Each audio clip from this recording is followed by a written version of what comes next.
سلام عليك يا رسول سلام عليك يا حبيب سلام عليك صلوات الله عليك আসসালামু আলাইকুম প্রিয় দর্শক, আপনারা যারা দেশে আছেন প্রবাসে, সবাইকে অনেক অনেক প্রীতি ও শুভেচ্ছা। শুরু হলো আমাদের বিশেষ আলোচনা অনুষ্ঠান প্রিয় নবী বিশ্বনবী। আজকে আমাদের মাঝে অতিথি হিসেবে উপস্থিত আছেন বিশিষ্ট আলেম মাওলানা মোহাম্মদ শহীদুল্লাহ খান মাদানী। আসসালামু আলাইকুম ওয়া রাহমাতুল্লাহি ওয়া বারাকাতুহু। প্রিয় দর্শক, আমরা যারা মুসলিম, নবী সাল্লাল্লাহু আলাইহি ওয়াসাল্লামের উম্মত, আমাদের তো নবী সাল্লাল্লাহু আলাইহি ওয়াসাল্লামকে স্মরণ করার জন্য বিশেষ কোনো মাসের, বিশেষ কোনো দিনের অপেক্ষা করতে হয় না।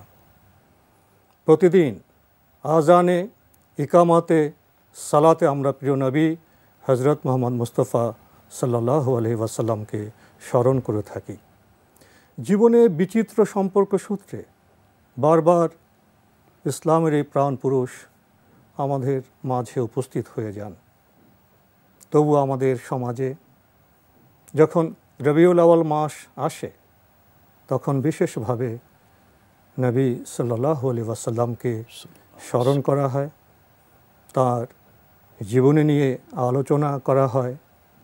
সেই ধারাবাহিকতায় আমাদের আজকের এই আয়োজন। আমরা যখন নবী সাল্লাল্লাহু আলাইহি ওয়াসাল্লামকে স্মরণ করতে চাই, তাকে নিয়ে ভাবি, তখন খুব সঙ্গতভাবেই তাওহীদ, রিসালাত এবং আখিরাতের প্রসঙ্গ এসে যায়। এ ব্যাপারে আপনি কি বলবেন? আলহামদুলিল্লাহ ওয়াসসালাতু ওয়াসসালামু আলা রাসূলিল্লাহ, আম্মা বা'দ।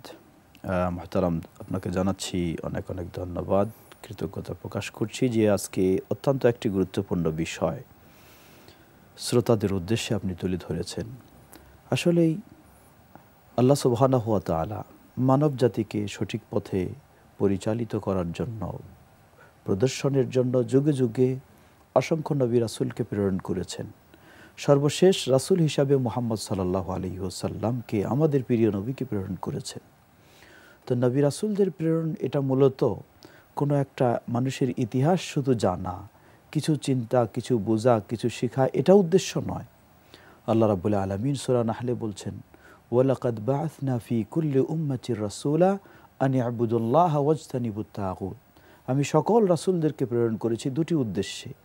প্রথম হলো তারা তাওহীদের প্রতি মানুষকে দাওয়াত দিবে, দ্বিতীয় হলো তারা তাওহীদ বিধ্বংসী সেই তাগুত, শিরক থেকে মানুষকে বিরত রাখবে।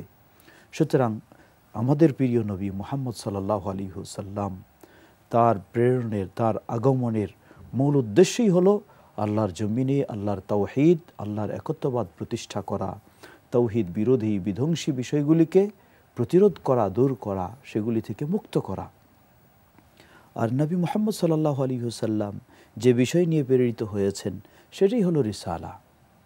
আর তাওহীদ ও রিসালা দুটোই আমাদেরকে নিয়ে যাবে সেই আখিরাতের দিকে, মুক্তির পথে এবং দুনিয়ার মুক্তি ও আখিরাতের মুক্তি। সেটাই হচ্ছে নবী মুহাম্মদ সাল্লাল্লাহু আলাইহি ওয়াসাল্লামের প্রেরণের মূল উদ্দেশ্য।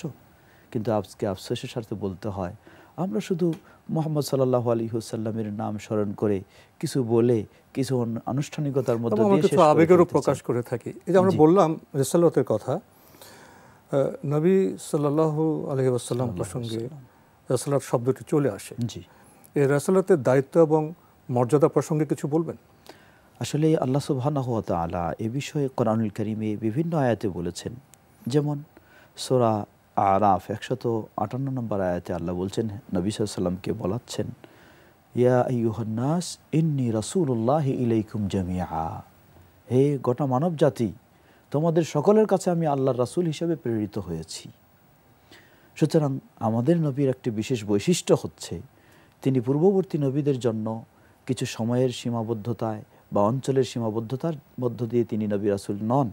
তিনি গোটা বিশ্বের সকল মানব জাতিকে কিভাবে মুক্তির পথে নিয়ে আসা যায়, কিয়ামত পর্যন্ত এক হলো গোটা বিশ্ব, দ্বিতীয় হলো গোটা সময়ের জন্য, ধর্ম, কিয়ামত পর্যন্ত। বর্ণ, অঞ্চল, গোত্র নির্বিশেষে কোনো পার্থক্য নেই।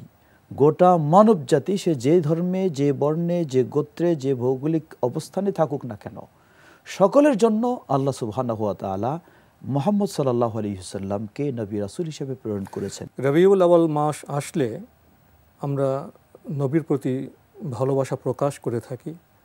অনেকে আবেগের কথা বলেন, কবিতা বলেন, গান করেন, অনেক কথা হয়, এবং এই আবেগ প্রদর্শন করতে গিয়ে আমরা ভালোবাসার আতিরেকে কিছু কিছু ভুলও করে ফেলি। জি, এখানে বোধহয় গুরুত্বপূর্ণ বিষয়টা হলো নবী সাল্লাল্লাহু আলাইহি ওয়াসাল্লামের প্রতি ভালোবাসার প্রকৃত উদাহরণ কি হতে পারে?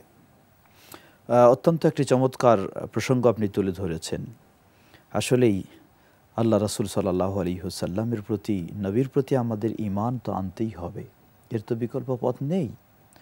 ঈমান আনার পরেই পৃথিবীর মাঝে আল্লাহ সুবহানাহু ওয়া তাআলার পরে মানুষের মাঝে সবচেয়ে যাকে আমরা বেশি ভালোবাসব, সবচেয়ে বেশি ভালোবাসার পাত্র আমাদের কাছে যিনি হবেন, তিনি হলেন মুহাম্মদ সাল্লাল্লাহু আলাইহি ওয়াসাল্লাম।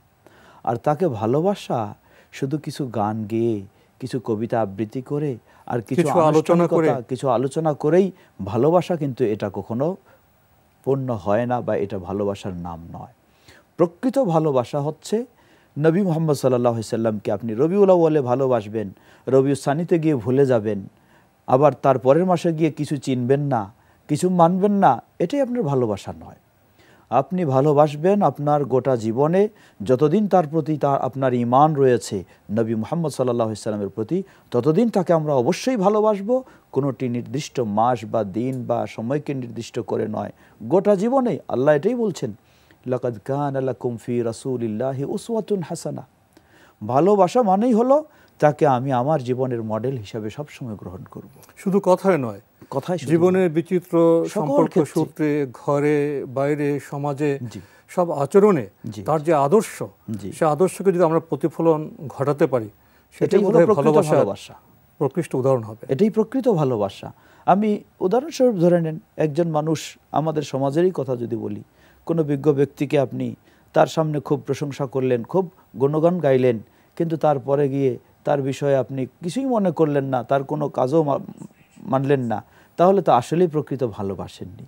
তাকে তখনই আপনি প্রকৃত ভালোবাসবেন, তার সামনেও যেমন তাকে কথা বলছেন ভালো, তার পিছনেও তার অনুসরণ করে চলার চেষ্টা করবেন। প্রসঙ্গতে একটি বিষয় আপনার সামনে পেশ করতে চাই, যে বিষয়গুলো বর্তমান বিশ্বে খুব বেশি করে আলোচনা হচ্ছে, যে বিষয়গুলোর সংকটের কারণে আমাদের জীবন সংকটে পরিপূর্ণ হচ্ছে, এইসব ক্ষেত্রে যদি আমরা নবী সাল্লাল্লাহু আলাইহি ওয়াসাল্লামের যে উদাহরণ ছিল সে উদাহরণকে মানি, জানি, তাহলে তো বোধহয় ভালোবাসা প্রকৃত উদাহরণ হতে পারে। এটাই প্রকৃত। আসলেই একটি বড় দিক হচ্ছে আল্লাহ সুবহানাহু ওয়া তাআলা নবী সাল্লাল্লাহু আলাইহি ওয়াসাল্লামকে এমন বৈশিষ্ট্য মর্যাদা দিয়েছেন, তিনি কোনো একটি দিক বা একটি সাইড থেকে সীমাবদ্ধ নন।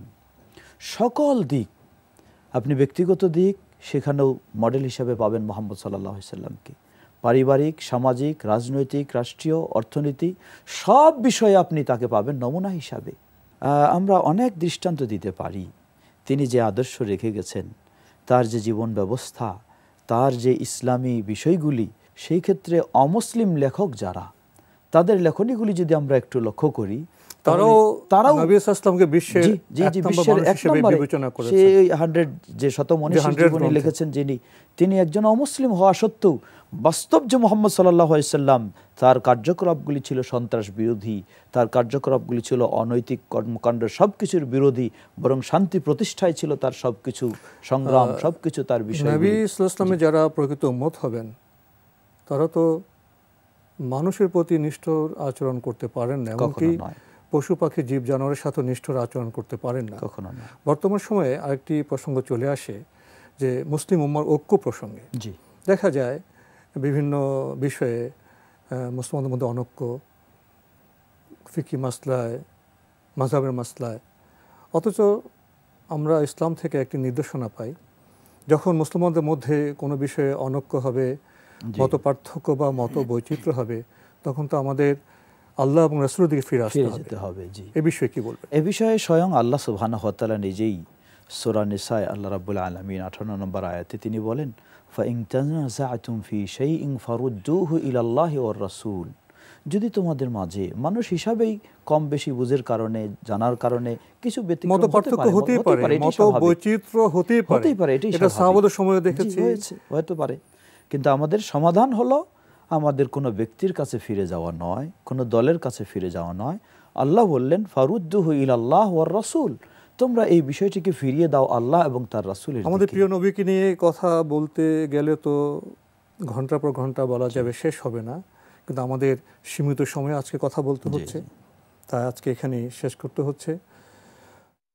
মাওলানা মোহাম্মদ শহীদুল্লাহ খান মাদানী, আপনি কষ্ট করে আমাদের স্টুডিওতে এসেছেন, সময় দিয়েছেন, সেজন্য আপনাকে অনেক ধন্যবাদ। জাযাকুমুল্লাহ খায়র, আপনাকে অনেক ধন্যবাদ, আপনি সুযোগ করে দিয়েছেন। প্রিয় দর্শক, আমরা যখন আমাদের এই প্রিয় পৃথিবীতে জীবন যাপন করি, নানা বাস্তবতায়, নানা সমস্যায়, সংকটে আমরা আদি অঙ্গীকারের কথা ভুলে যাই।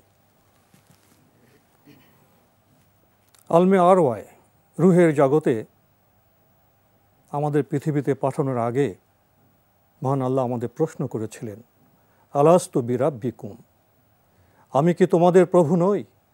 আমরা বলেছিলাম বালা, হ্যাঁ আপনি আমাদের প্রভু। সেই প্রভুর বার্তা নিয়ে এসছেন নবী সাল্লাল্লাহু আলাইহি ওয়াসাল্লাম। কিন্তু আমরা কি সেই আদি অঙ্গীকারের কথা স্মরণ করি? আমরা কি নবী সাল্লাল্লাহু আলাইহি ওয়াসাল্লামের যে বার্তা সেটা পরিপূর্ণভাবে পালন করি? এ বিষয়ে আমাদের আত্মসমালোচনা প্রয়োজন। তাহলেই নবীকে নিয়ে কথা বলা, তাকে স্মরণ করা সার্থক হতে পারে। প্রিয় দর্শক, আপনারা সবাই নিরাপদে থাকুন শান্তিতে। আসসালামু আলাইকুম।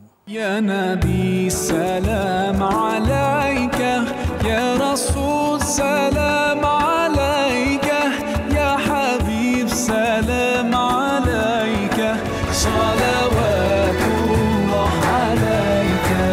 ইয়া নবী সালাম আলাইকা, ইয়া রাসূল সালাম